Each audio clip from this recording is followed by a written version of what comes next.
Hey everyone, what is up? It's Belinda. Welcome back to my channel. Hi, how you doing? This video is going to be a lot about Little Mix getting into drag recently for their confetti video. I'm sure you know by now, there's been a bit of backlash.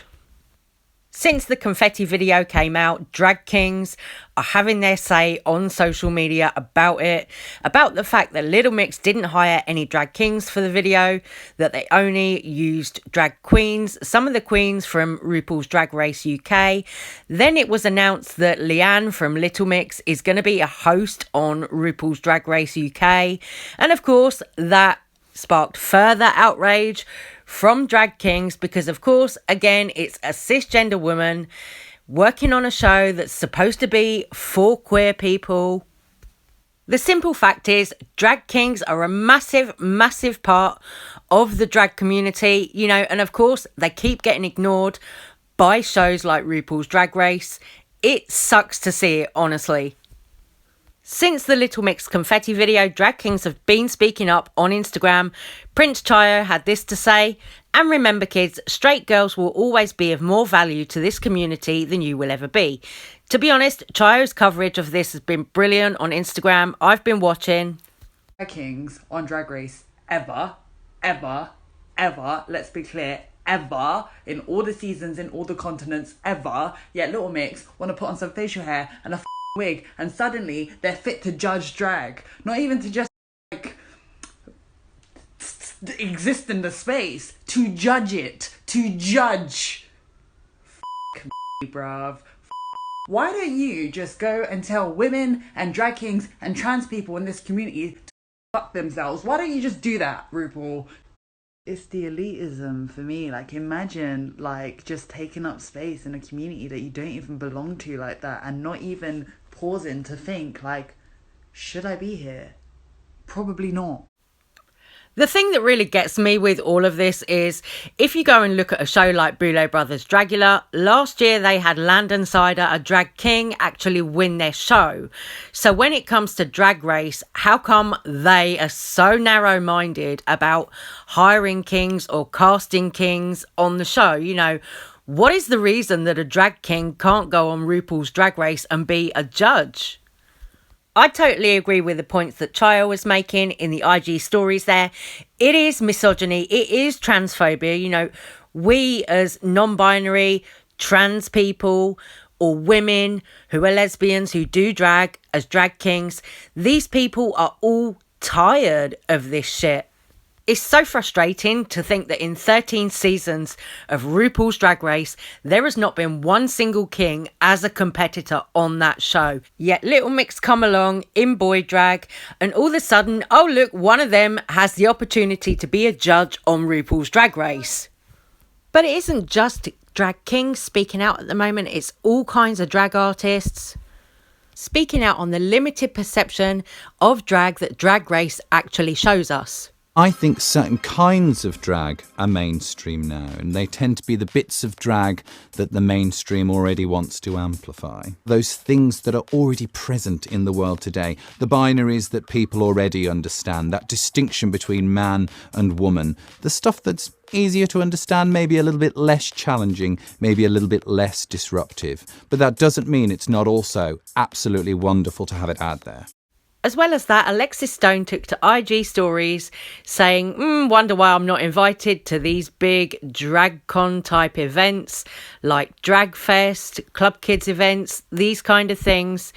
On IG, Alexis shared that they'd been flown out to DragCon and paid 30 grand with the Creme Shop. The Creme Shop confirmed it as well. So, you know, it's not a rumour. It actually happened. And on that, one thing that I've got to say is how many other drag artists who haven't been on Drag Race, who haven't been given that kind of platform from the show, Drag Race, Dragula, how many other drag artists are making that kind of money, making that kind of career for themselves in the real world? I've had a few messages following my Instagram stories this evening, so I thought I would jump on here and speak directly from the devil's mouth, even though, as well as people reading things in their own tone, they can also hear things slightly differently. So I understand that not everyone is going to listen to this with open ears. It doesn't tremendously bother me that I don't get invited to these drag events, and there are only a few venues and few brands can afford to work with certain people, and you can translate that as you wish. And however this comes across, you can't deny numbers and facts. There's a few handheld people who've managed to make it without Drag Race. To a global scale, I'm talking about, not just in their local.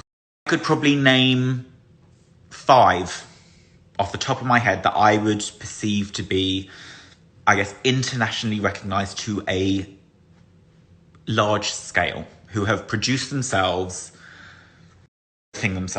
okay? And I'm not taking away from Ru Girls. I think Drag Race serves its purpose for those that need help giving them a platform or need help in being produced.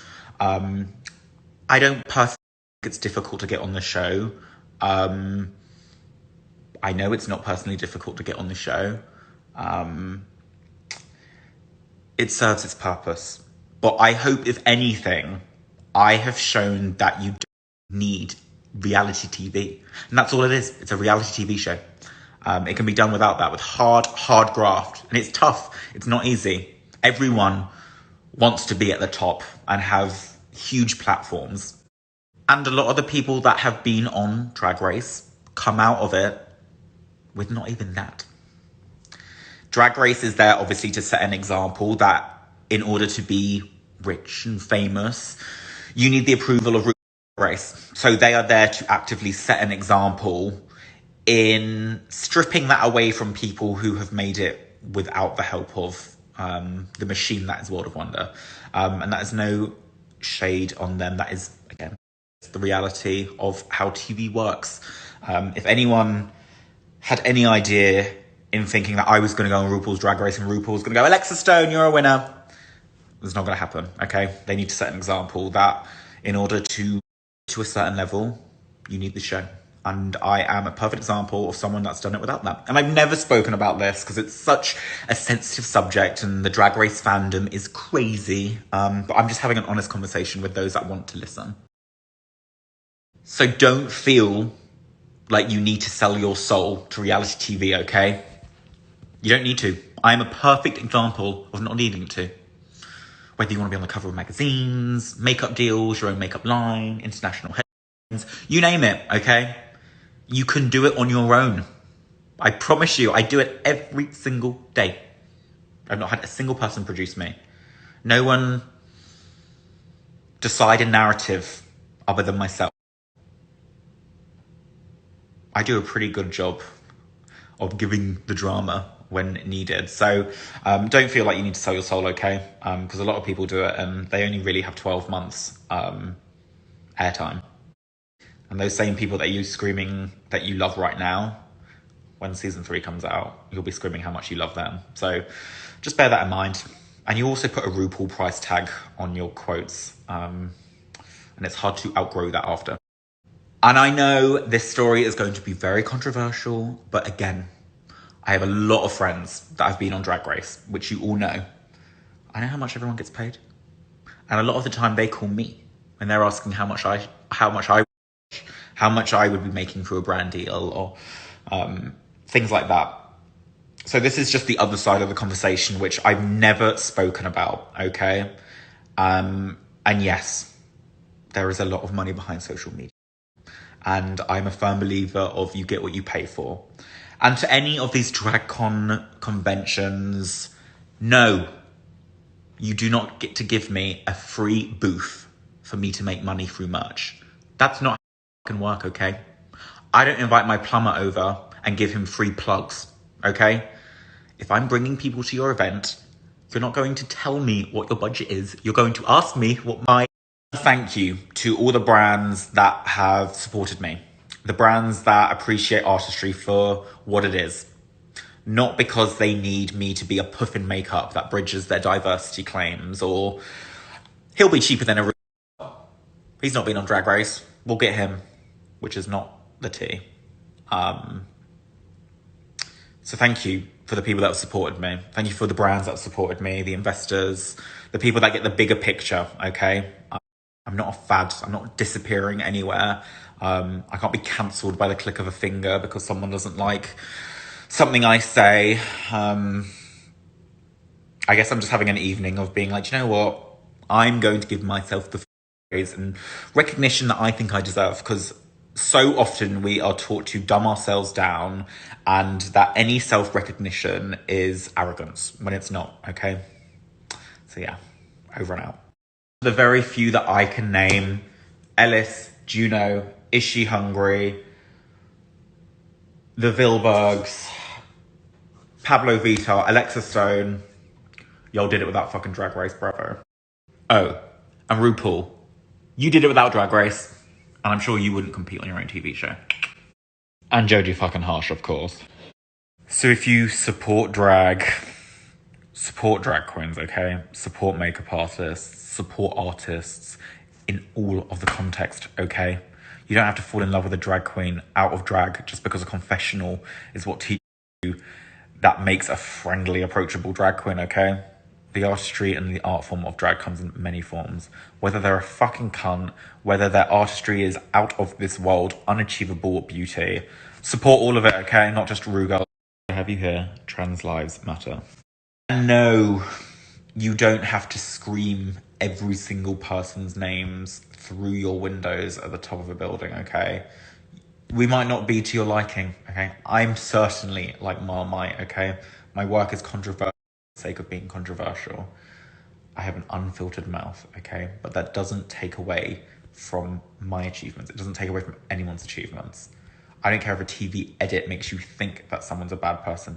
It doesn't take away from the incredible accomplishments they have made leading up to that and surpassing it, okay? I'm just having an evening of calling a spade because we're told that success is measured by a certain journey or route. I'm really fucking bored of hearing about it now. So with all that said, do you think Alexis Stone was shading any of the big drag events that don't book her? I really don't think so myself. Let me know what you guys think. I'm sorry this video has been another voiceover, but I'm going to leave this one here. So I'm going to say take care, stay safe, stay well. Love you guys. Thank you so much for watching, and I'll see you on the next one. Bye.